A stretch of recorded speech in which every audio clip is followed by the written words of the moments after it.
चुनाव का मौसम चल रहा है, तो क्यों ना हम चुनाव और शेयर मार्केट के प्रभाव और दुष्प्रभाव की बात को समझने की कोशिश करें।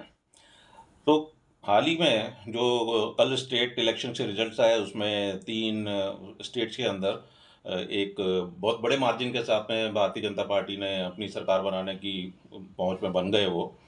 और ये इशारा जो है अब 2024 के लोकसभा चुनाव की तरफ भी जाता है। तो बाजार पर हर लोकसभा चुनाव के रिजल्ट्स का क्या प्रभाव और दुष्प्रभाव पड़ता है, ये हम आगे अभी देखेंगे। 2013 में दिसंबर में जब 2014 मई में जो चुनाव के रिजल्ट्स आने थे लोकसभा के, तो मैं ये जो सारी चर्चा लोकसभा चुनाव के बारे में ही कर रहा हूँ। तो 2014 के मई में जो रिजल्ट्स आने थे, उस वक्त भारतीय जनता पार्टी का जो प्रचार प्रसार चल रहा था, उसे देखते हुए लग रहा था कि भाई भारतीय जनता पार्टी की सरकार बनेगी। पर नरेंद्र मोदी जी का नाम उन्होंने ऐसा प्रस्तावित नहीं किया हुआ था। और 2013 में दिसंबर में अगर आप देखें, तो मार्केट ने रैपिडली डिस्काउंट करना शुरू किया। डिस्काउंट्स मीन्स उस न्यूज़ को डिस्काउंट कर लिया कि भारतीय जनता पार्टी की सरकार बनेगी और नरेंद्र मोदी जी उसके प्रधानमंत्री बनेंगे। मार्केट ने ऐसा प्रेडिक्ट कर लिया और मार्केट ने रैपिडली ग्रोथ दिखाई। और 2014 के बाद वो ग्रोथ नहीं मिली कुछ समय तक, क्योंकि जो ग्रोथ 2014 के बाद आनी थी, वो ग्रोथ उसके पहले ही आ चुकी थी। तो हम आगे देखते हैं कि हर लोकसभा चुनाव के 6 महीने पहले और 6 महीने बाद बाजारों में क्या हुआ।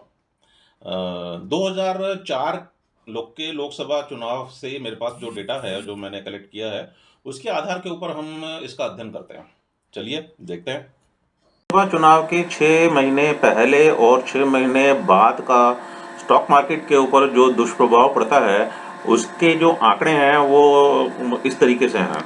तो 2004 के अंदर लोकसभा चुनाव में सेंसेक्स 6 महीने पहले 4949 का था और रिजल्ट वाले दिन 5399 हुआ और 9.10% का जो है उसके अंदर ग्रोथ आया। और 6 महीने के बाद 5964 था और 10.40% का ग्रोथ आया।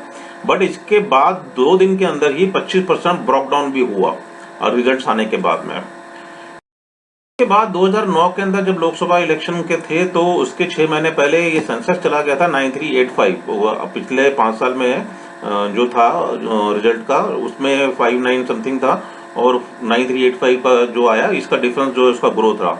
और रिजल्ट वाले दिन जो है ये 12173 था, 29.70% का इसमें गेन था।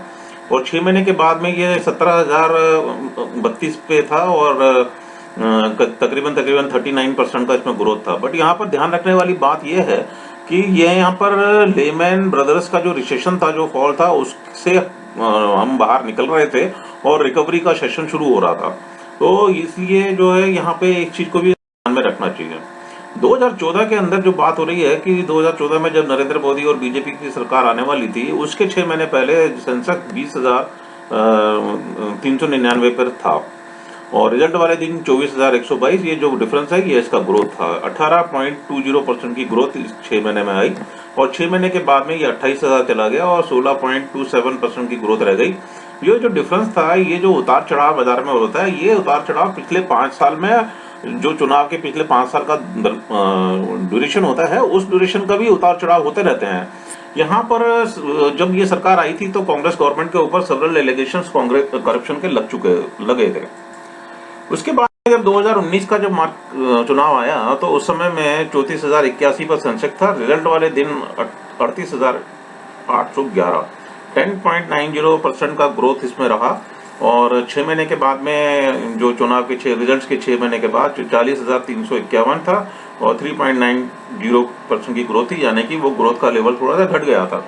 अब चुनाव आने वाले हैं 2024 मई के अंदर, तो 40,000 से हम सेंसेक्स में करीब तकरीबन 65,000 पे चल रहे हैं। तो ये जो 25,000 पॉइंट का जो ग्रोथ रहा है, उसको आप नज़र में रखना है आपको और नज़रअंदाज नहीं कर सकते। और अभी 6 महीने बचे हैं और ये हाल ही के अंदर जो स्टेट गवर्नमेंट्स के जो चुनाव हुए, उसके अंदर जो प्रचंड बहुमत से भारतीय जनता पार्टी ने अपनी परफॉर्मेंस दिखाई, ये कुछ इशारा 2024 के चुनाव के रिजल्ट की तरफ भी कर रहा है। और अब देखते हैं आगे कि बाजार क्या मूवमेंट लेता है, या कोई और किसी तरीके की घटना ग्लोबल लेवल पर घटती है या नहीं घटती है, कोई जो जियो पॉलिटिकल इशू था। यहाँ पर एक बात तो समझ में आने लगी है कि जो पॉलिटिकल रीजंस की वजह से मार्केट के अंदर जो वेरिएशन आता था एटलीस्ट वो कम हो गया। तो देखते हैं आगे क्या होगा, और मैं समझता हूँ कि ये सफिशिएंट है आपको समझाने के लिए। थैंक यू वेरी मच, फिर मिलेंगे।